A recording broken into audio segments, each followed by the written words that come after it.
Paz y bien, hermanos. Jesús, el Hijo bueno y el Hijo malo. Homilía para el domingo 26 del tiempo ordinario, el ciclo A, escuchando este año el Evangelio según San Mateo, en este domingo en el capítulo 21, versículos 28 al 32. ¿Qué os parece? Un hombre tenía 2 hijos. Se acercó al primero y le dijo: Hijo, ve hoy a trabajar en la viña. Él le contestó: No quiero. Pero después se arrepintió y fue. Se acercó al segundo y le dijo lo mismo. Él le contestó: Voy, Señor. Pero no fue. ¿Quién de los dos cumplió la voluntad de su padre? Contestaron: el primero. Jesús les dijo: En verdad os digo que los publicanos y las prostitutas van por delante de vosotros en el reino de Dios. Porque vino Juan a vosotros enseñándoos el camino de la justicia y no le creísteis. En cambio, los publicanos y prostitutas le creyeron. Y aun después de ver esto, vosotros no os arrepentisteis ni le creísteis. Palabra del Señor.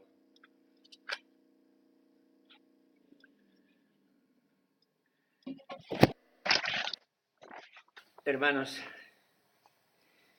de nuevo nos acercamos a escuchar el Evangelio de Jesús, que nosotros, discípulos suyos, lo acogemos como palabra del Señor. Palabra reveladora de Dios. Evangelio que nos revela, como voy repitiendo homilía tras homilía, quién es Dios y qué nos pide ese Dios a través de su Hijo Jesucristo.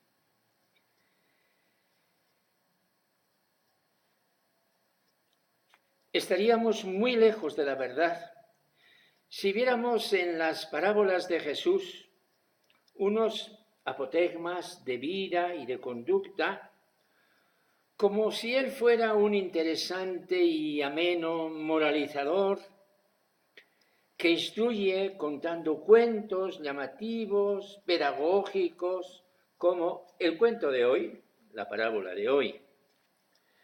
Si así fuera, Jesús sería un fabuloso fabulista, como, hablando de mi tierra, Félix Samaniego, que nos dejó para la escuela unas fábulas preciosas. O todo lo más lo meteríamos a Jesús dentro de la lista de los libros sapienciales del Antiguo Testamento y hasta diríamos que ha sido un gran maestro de la humanidad. Pero Jesús no es eso. Esta parábola no es un apotegma de moralidad. Esta parábola, como la que escuchábamos los días pasados, es dramática y escandalosa. Y termina con un terrible juicio, con una frase desgarradora que a Jesús le rompe el alma. En verdad os digo que los publicanos y las prostitutas van delante de vosotros en el reino de Dios. Esta es la explicación de la parábola.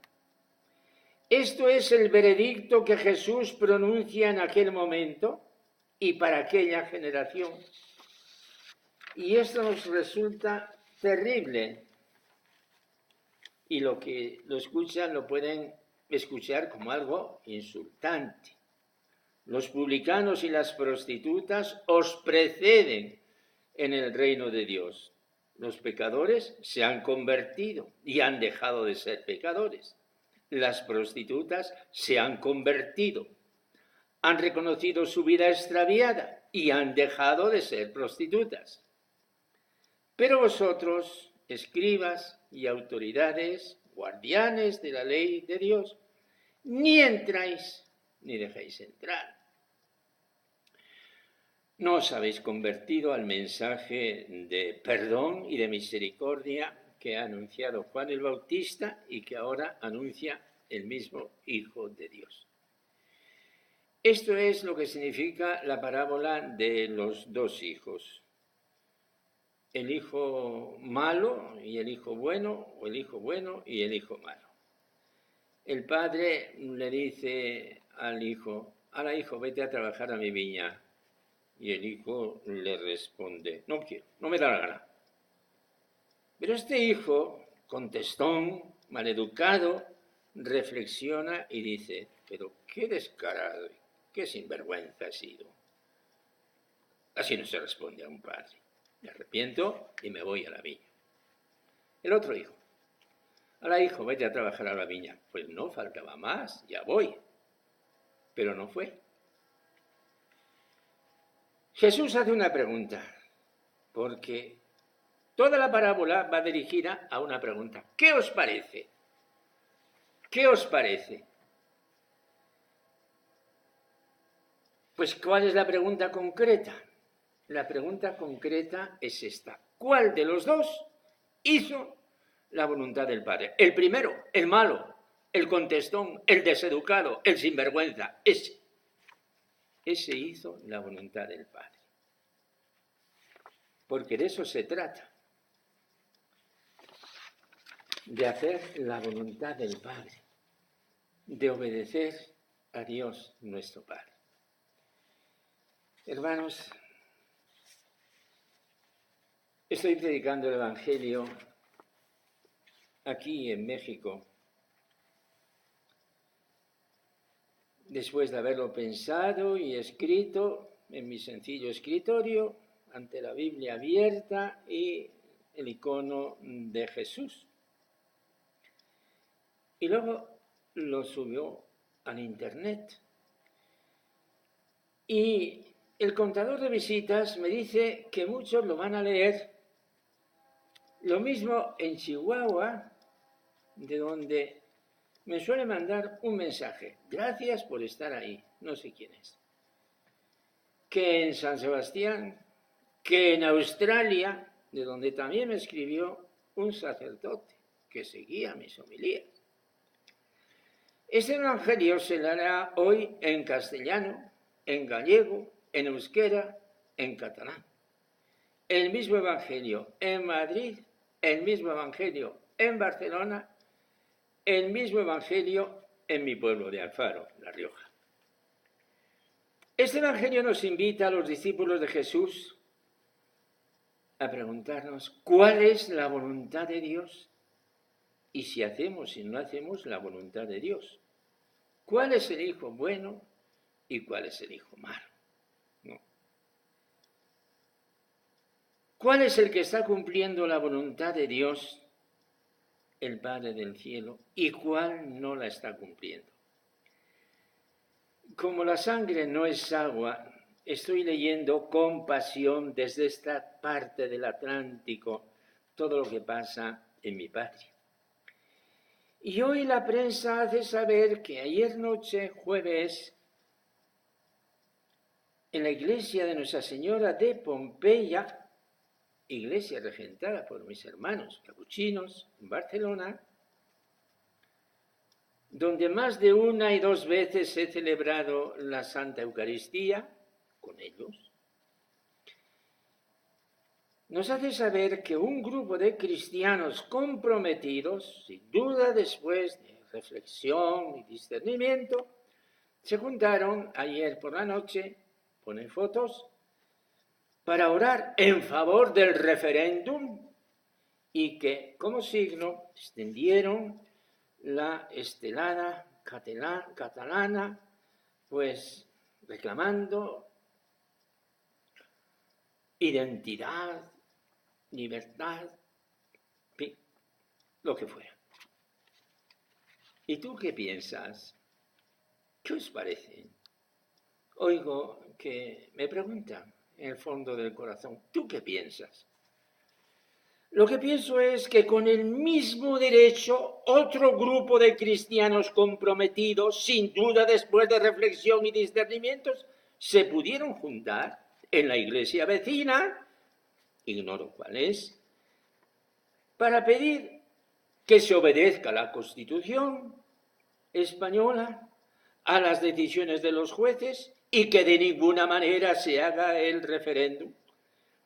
Y que estos cristianos comprometidos pueden extender como un signo y emblema la bandera española para que no se rompa la unidad de la patria. ¿Tú qué piensas? ¿Cuál es la voluntad de Dios?